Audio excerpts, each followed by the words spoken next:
Good evening, grade 2. How are you doing today? Today is Wednesday, 20th of January 2021. Now we have a reading class and grammar class. So please take out your reading book, open your reading book on the last page in our selection 235. Well, let's read now. How can you stay safe? Now we have some tips and steps to keep you safe from being crashed or be harmed in tornado. There are ways to prevent or stop harm during a tornado. News reports use the words tornado warning to give notice that a tornado has been seen. Following safety rules can help everyone stay safe during a tornado. Well, how can you stay safe? There are ways to prevent or stop. So prevent and stop have the same meaning. During a tornado, news reports use the words tornado warning to give notice that a tornado has been seen. So here we have some warnings. Okay. Following safety rules. So the first step, you have to follow or listen to the reports, news reports. The second step, follow the safety rules. This is number 1 and this is number 2.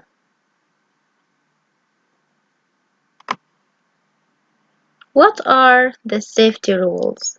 Let's read them in the sidebar. Sidebar is a separated bar while some information are written here. Ways to stay safe. What is the first way? Listen to weather reports. Number 2, find shelter in a basement or room without windows. Number 3, stay away from windows. Number 4, listen to directions from a partner or teacher. If you follow those rules, you can be safe or stay safe. Okay, look at the photo given here. People work together to clean up after a tornado. Good. You remember the question that we learned or that we discussed before in the first day of the week? How do tornadoes affect people? This means control people. Good. Tornadoes can affect people in many ways. They can destroy houses, trees, and properties. People feel unsafe. Yes, they need to follow some steps. They need to practice more. They need to know more about tornado. Yes, God. Another answer some of you said, people need to change their places or stay on a safe place away of tornado.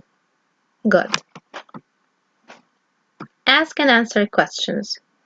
Ask and answer question is a good strategy that help you understand more details while you are reading. Okay, in this selection, if you notice that in the subheading here, like this question, how can you stay safe? This is a subheading in a form of a question, in a form of a question. If I give you this question, how can you stay safe, and we don't have this reading here or don't have this information, will you understand more or you need more? No, we need more information to understand. So questions will help you to understand more details. How can find more details? We have text evidence. Teacher, what is a text evidence? A text evidence is a word or more than one word to help you find the answer for each question. Okay, what about this question? What is a thunderstorm? Open your box in page 232. 232. And I ask you this question, what is a thunderstorm?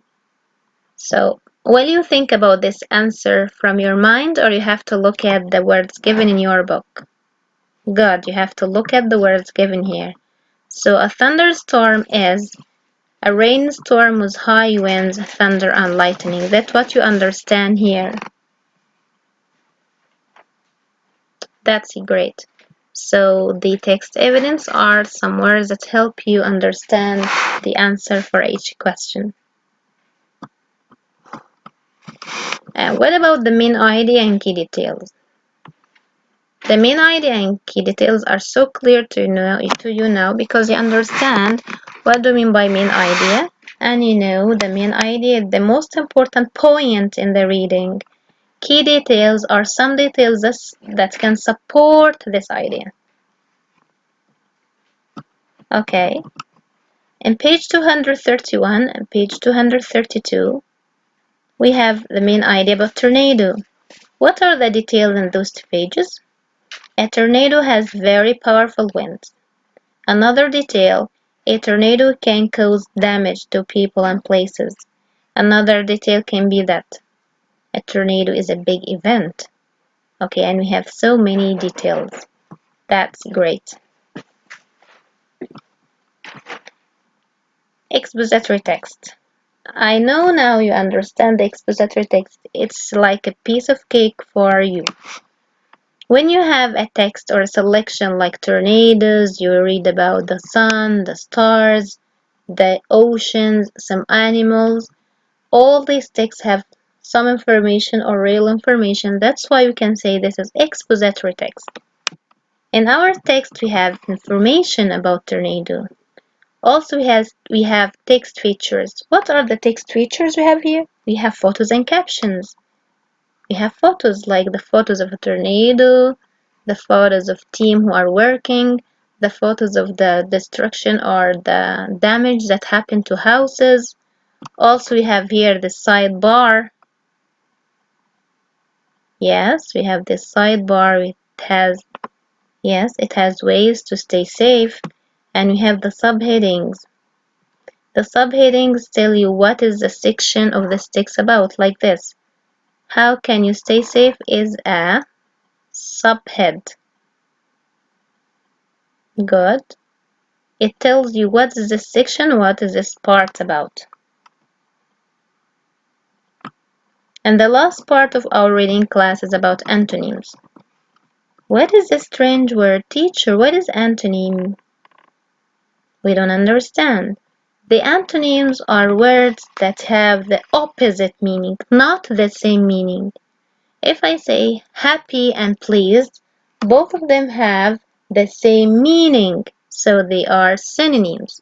But if I say hot and cold, they don't have the same meaning, they have opposite. They have what? Opposite meaning, so they are antonyms. I want to look more about antonyms like this. Negative, this is positive. Happy, sad. Above, below. Those words have the same meaning or the opposite meaning. Of course, the opposite. Hot and cold, cold and hot, warm and cold, big and small, fast and slow. Your task now to sit and think about more antonyms. That's great. Now go to your grammar book, page 69. And this week you learn about the verb have. The verb have. The verb have has two forms in the present, have and has. Have and has means possess or own. We use have when the subject is a plural or the sentence starts with I and you, we and they. Great. What about has? We use has in the beginning of the sentence when the subject is singular. Singulars mean one person. And we have one form in the past. This is had. Only one form in the past. This is had. Okay. Correct the mistakes in the paragraph. Rewrite it correctly on the lines provided. Let us see what we have here. Before you correct, you remember how to write the book's title in a correct way? The first step, you have to capitalize the first word, the last word, and the important words. Then you underline it. That's great. Good. Our teacher reads us a book called Watching the Weather. We have a book name here or book title. Watching the Weather. The W here is correct. Okay. No need to capitalize the. What about weather? Yes, capital W. It have lots of facts about weather. Do you have any mistake? Yes. It should be it has because it is a singular pronoun. Last week, we has a weather forecaster talk to us. Last week, this means in the past. We has? No, we had. The form had refers to the past. She have many stories about storms. She have? No, she has.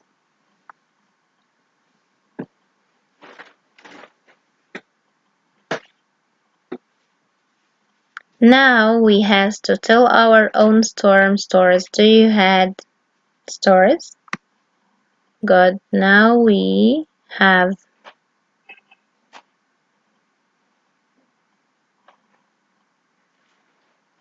Now we has to tell our own storm stories. Do you had? No. Do you have? That's it. Have and has in the present form and had in the past. Good.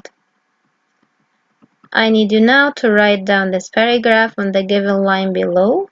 We finished our class for today. Thank you so much for watching the video. Goodbye.